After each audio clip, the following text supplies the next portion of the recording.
կրկին անդրադարձ եղավ կառավարության նիստում, կարծես թե հստակ արդեն կա այն ճանապարհային քարտեզը, որով պետք է շարժվել։ Ես կխնդրեի մատչելի բացատրեիք, ինչ է պատրաստվում անել կառավարությունը, պետականացումը ինչ-որ այլ մեխանիզմով է փոխարինվում, խնդրեմ կներկայացնեք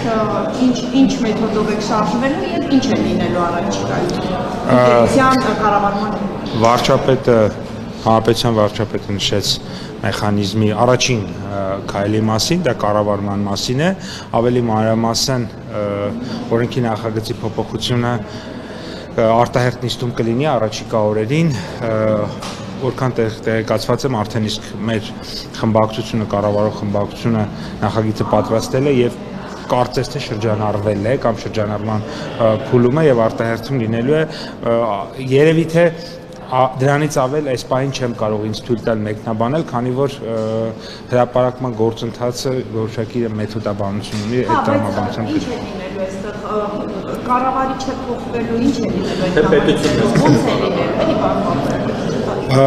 արդեն ասացի, որ կառավարման մեջ քանի որ մենք այսօր խնդիրներ ենք արձանագրում եւ տեսեք մեկ դրվագ հանրապետության վարչապետը երեք ներկայացրեց, երբ որ խոշոր գործարարը մեծ ծավալի ներդրում էր արել եւ այսպես ասած իմանալով մի քանի $100,000 միջոցառում էր կազմակերպել բացման ներկայացում, այսինքն տասնյակ միլիոնավոր դոլարի մարդը ներդրումներ էր արել, համարել էր որ մի քանի $100,000 բացում էլ երևի թե պետք է անի եւ այդ մարդը կորցրեց այդ գումարները։ Հիմա կասեմ ինչու, որովհետեւ էլեկտրաէներգիայի անջատում տեղի ունեցավ,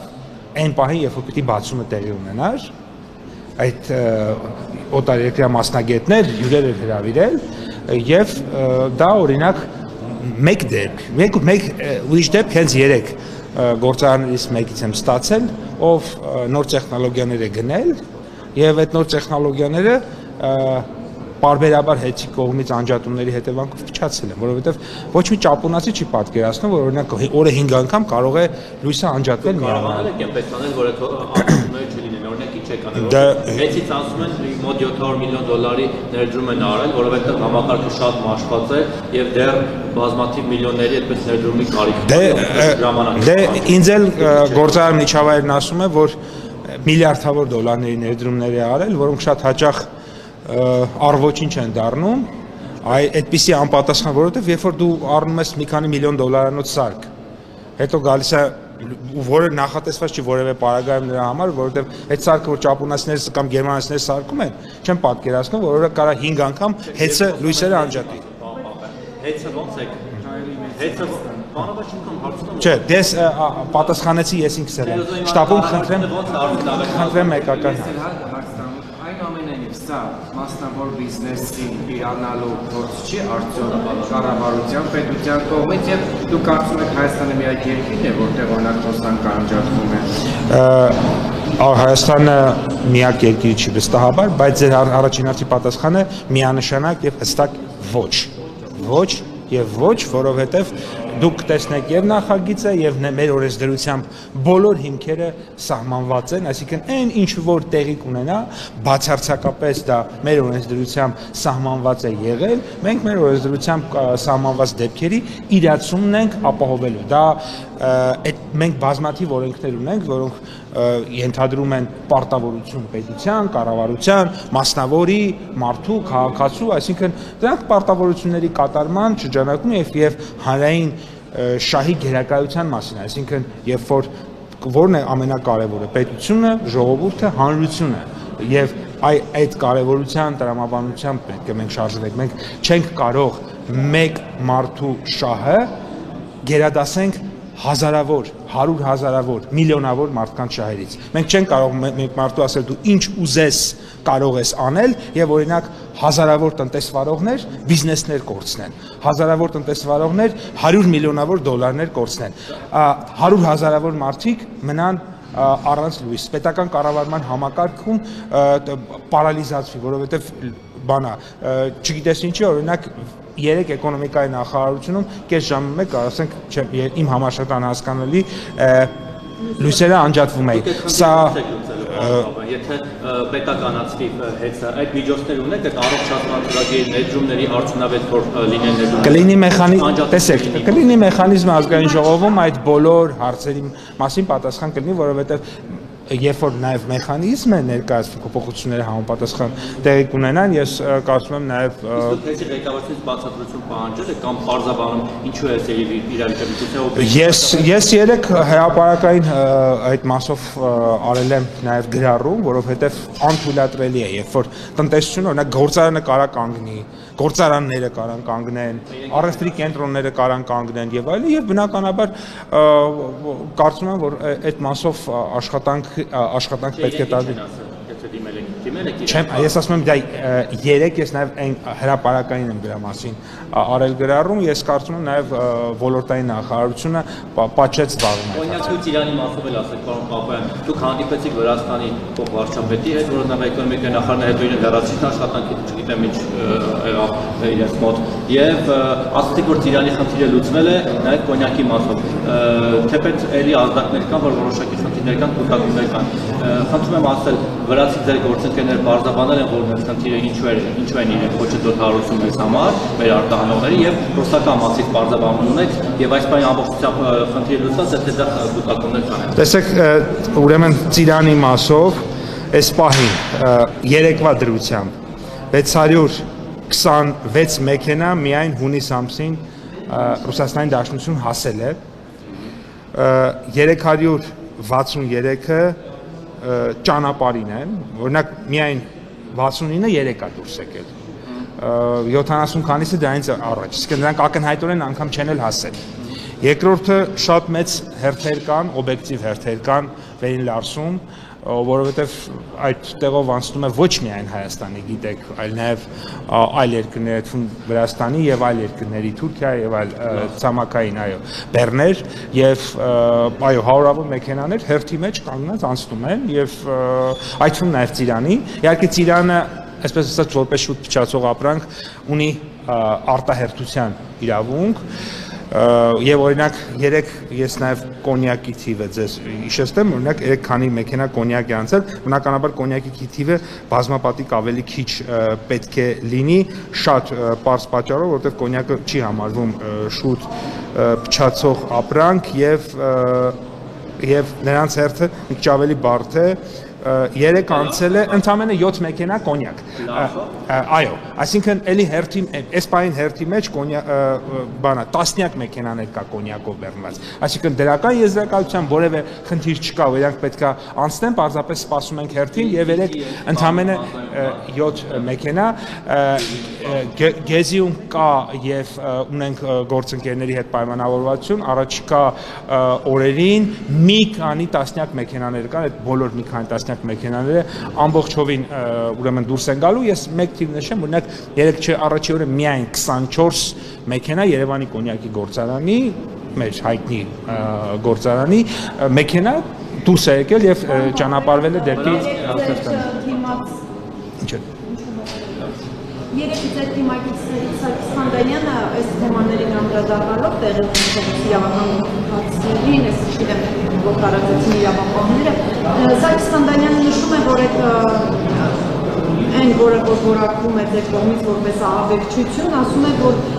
աջակիցները, օրինակ Հայաստան խմբակցությունը, Հայ հեղափոխական դաշնակցությունը արդարացրել են եւ աջակցում են ահաբեկչությանը, իրեն է մեջբերում եւ ասում է, որ այս ամենին պետք է տրվի սահմանադրաիրավական գնահատական եւ լրջորեն քննարկվի այս խմբավորումների գործունեության նպատակահարմարությունը։ Ես մի բան ասեմ։ Սա ինչ է նշանակում, արդյոք դուք այս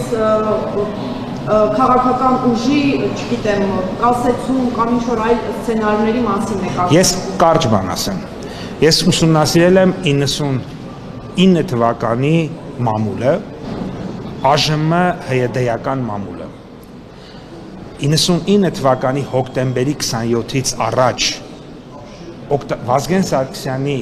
եւ Կարեն Դեմիրճյանի նկատմամբ օգտագործվում էր նույն բառապաշարը այդ նույն շրջանակների կողմից,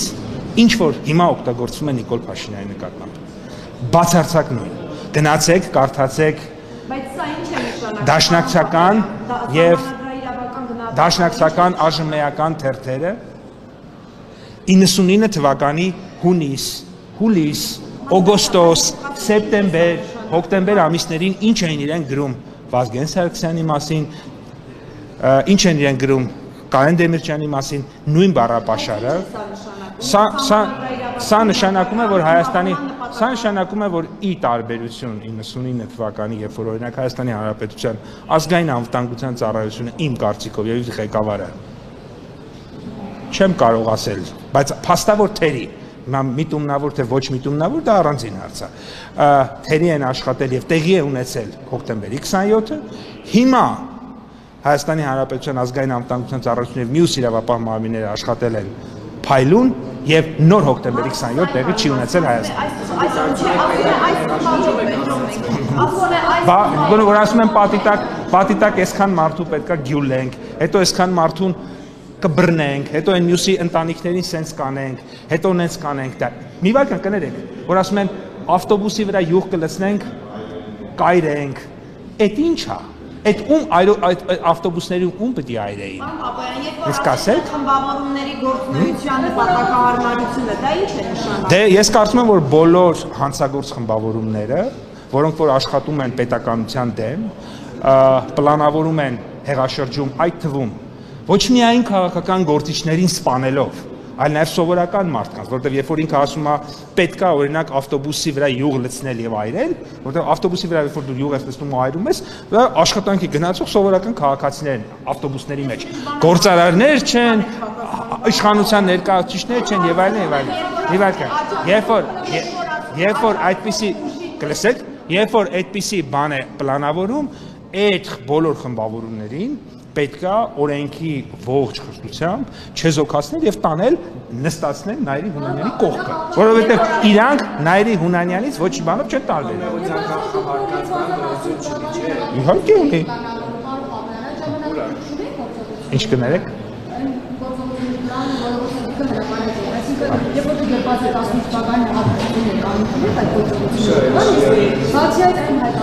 Դուք տեսեք, գործողությունների պլան ցանկացած փոփոխության կա, բայց երբ որ այդ գործողությունների պլանը օրինակ խաղաղ հանրահավաք է, ձեռքի ծափեր է, ավտոմեքենայի ազդանշան է, փողոցում հանգիստ կանգնել է, դա ուրիշ բան է, երբ որ դա օրինակ քաղաքական գործիչներին պատերի տակ դյուլել է, քաղաքացիներին ավտոբուսներում վառել է, երբ որ քո սեփական ժողովրդի ինք տեսեք այդ մարդիկ ասում են հիվարքյան դե ես լսեցի փաստաբանին ով ասեց որ ես ճիշտ եք ասում դուք ես համաձայն եմ բայց ես լսեցի փաստաբանին որ ասեց որ ընդունեց որ այդտեղ Բագրատ Վազգեն Գալստանյանն է մի վարքյան տեսեք Վազգեն Գալստանյանն է ընդունեց որ Վազգեն Գալստանյանն է եւ այդ փաստորեն ստացվում է որ Վազգեն Գալստանյանը իրենց մեր ժողովրդին անվանում է ինչ էր անվանել մեր ժողովրդին այդ ստահակը անասուն էր անվանել իմ ժողովրդին անվանել էր անասուն այդ ստահակը ինքը լավ չի ճանաչում այդ ուրեմն այդ հանցագործ խմբակները այդ ստահակները մեր ժողովրդին այդ սրբապիղծները լավ չեն ճանաչում որովհետև նա ով որ իմ ժողովրդին ասում է անասուն իսկ այդ ձայնագրության մեջ այդ ստահակը, այդ սրբապիղծները մեր ժողովրդին այդպես են անվանում։ Իրանց կողմնակիցներն էլ բաժանում են բջերի ու էշերի։ Սենց բաների են բաժանում։ Ախր իրանց դեմքը պատրվել է, էլ հնարավոր չի իրանց փրկել։ Պարոն Պապյան, հանրության մոտ էսպիսի բաներ կա, որ այս ամեն ինչ ավարտված է։ Ավարտված է։ Աշխարհի ամբողջ բարձր ամբողջից հրահան եղավ, որ ես ես կլցնեմ ազգային պատվալները եւ այստեղ դրամաբանական նաեւ հնարավոր է կասկածել, որ դա ուղիղ հրահանգ է, որից շատ քիչ չանցած այս ամեն ինչը։ Ես ասում եմ իմ ժողովրդին անասուն անվանող պետական մի վարքյան հիմա կասեմ իմ ժողովրդին իր իշխանությունը հասնելու համար ավտոբուսի մեջ վառել ցանկացող պետական մարդկանց պետական այրերին պատի տեղ գնդակը հարել ցանկացող մարդուն ԱԱՑ-ի պատվալ նետելը դա օրենքի խիստ պահանջ է։ Խիստ պահանջ։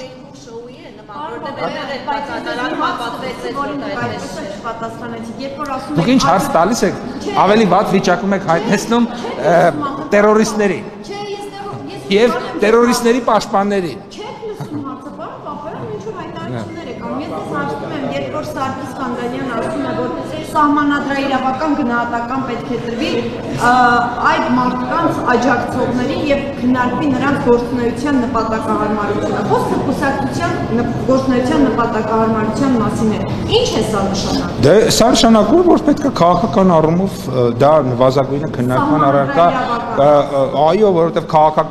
քաղաքական որոշումները ենթադրում են նաեւ իրավական հետևանքներ, կարող են ենթադրել։ Իսկ ինչ կուսակցության գործունեությունը կասեցնեն օրինակ։ Ես չգիտեմ, բայց եթե մի կուսակցություն պարզվի, որ ինքը տերորիստական կուսակցություն է, այսինքն եւս մեկ անգամ պարզվի, որ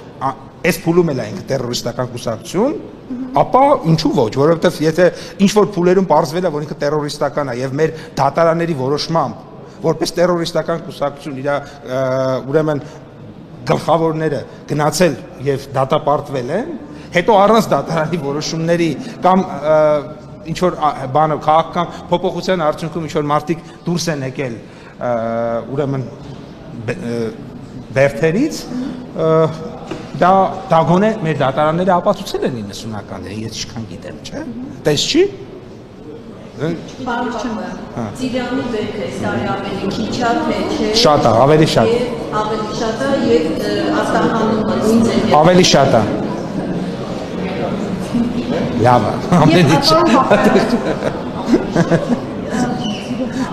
Եվ պարոն Պապարյան, հիմա հերթի մասով, այսինքն այս օրենքի լրացում փոփոխությունները երբ որ արդեն խորհրդարանը ընդունի արտահայտվելով, այստեղ կառավարիչն է փոխվելու այս փուլում։ Կգնա խորհրդարան, կքննարկեք իմանաք մանրամասն։ Շնորհակալություն։